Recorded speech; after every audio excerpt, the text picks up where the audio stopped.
Em nome do Pai, do Filho e do Espírito Santo. Amém. Programa de Formação Católica do dia 9 de maio de 2024, quinta-feira. Hoje eu quero falar sobre a tristeza. A tristeza é como um verme que corrói o coração. Há uma tristeza que nos leva à salvação, mas há também aquela que pode se transformar em um estado de espírito maligno. O vício da tristeza é preciso ser combatido. Combater esse demônio perverso, isso pode ser feito pensando em Jesus, que nos traz sempre a alegria da ressurreição. Entendida como um abatimento da alma, a aflição constante que impede o homem de sentir alegria em sua própria existência. Por isso, queridos irmãos, vamos falar hoje da tristeza. Nessas catequeses que estamos trabalhando, itinerários sobre os vícios e as virtudes. Em relação à tristeza, os padres do deserto desenvolveram uma distinção importante. Existe uma tristeza que é própria da vida cristã e que, com a graça de Deus, se transforma em alegria. Obviamente, não deve ser rejeitada e faz parte do caminho de conversão. Mas há também o segundo tipo de tristeza que se infiltra na alma e a prosta em um estado de desânimo.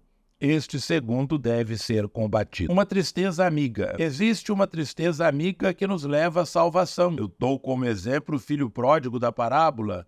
Quando chega ao fundo da sua degeneração, sente uma grande amargura e isso o leva a voltar a si mesmo e a decidir a voltar para a casa de seu pai. Lucas 15, de 11 a 20. É uma graça sentir dor pelos nossos pecados, lembrar o estado de graça do qual caímos, chorar porque perdemos a pureza na qual Deus nos sonhou. A tristeza está ligada à vivência da perda e da frustração. Mas há uma segunda tristeza que é antes uma doença da alma. Este vício nasce no coração do homem quando desaparece um desejo ou uma esperança. Ao se referir à história dos discípulos de Emaús, presente no Evangelho de Lucas, recordamos que aqueles dois discípulos saem de Jerusalém com um coração desiludido e a certa altura confidenciam ao desconhecido que se junta a eles a experiência triste que estavam sentindo com a morte daquele que era Jesus, o Salvador. A dinâmica da tristeza está ligada à vivência da perda. No coração do homem surgem esperanças que às vezes são frustradas. Pode ser o desejo de possuir algo que não pode ser obtido, mas também algo importante como uma perda emocional. Quando isso acontece, é como se o coração do homem caísse num precipício. E os sentimentos que ele experimenta são desânimo, fraqueza de espírito, depressão e angústia. O sentimento de melancolia adoece o coração. Todos nós passamos por provações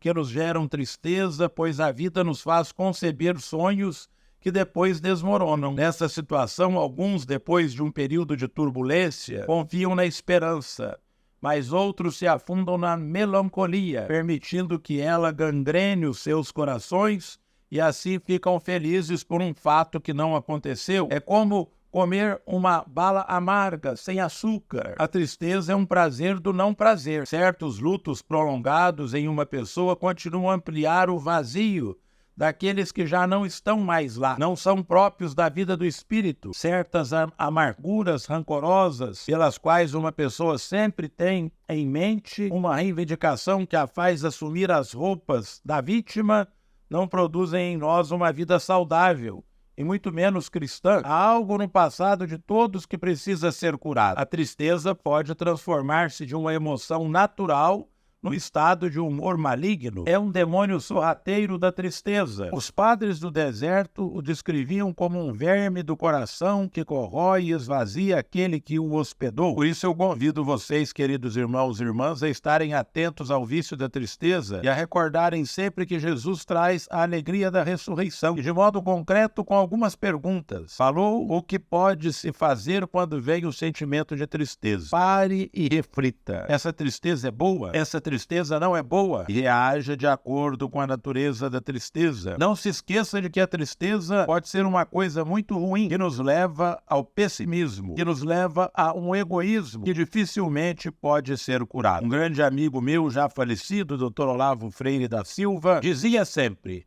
as amargas jamais. Que nós afastemos do nosso coração toda amargura e que a tristeza nossa seja uma tristeza de não adorar e venerar, acima de tudo, adorar a Deus, Pai, Filho e Espírito Santo como o Senhor da nossa vida e da nossa história. Ave Maria, cheia de graça, o Senhor é convosco, bendita sois vós entre as mulheres, e bendito é o fruto do vosso ventre, Jesus. Santa Maria, Mãe de Deus, rogai por nós, pecadores, agora e na hora de nossa morte. Amém. O Senhor esteja convosco, Ele está no meio de nós. Abençoe-vos o Deus Todo-Poderoso, Pai, Filho e Espírito Santo. Amém. Ide em paz e o Senhor vos acompanhe. Graças a Deus.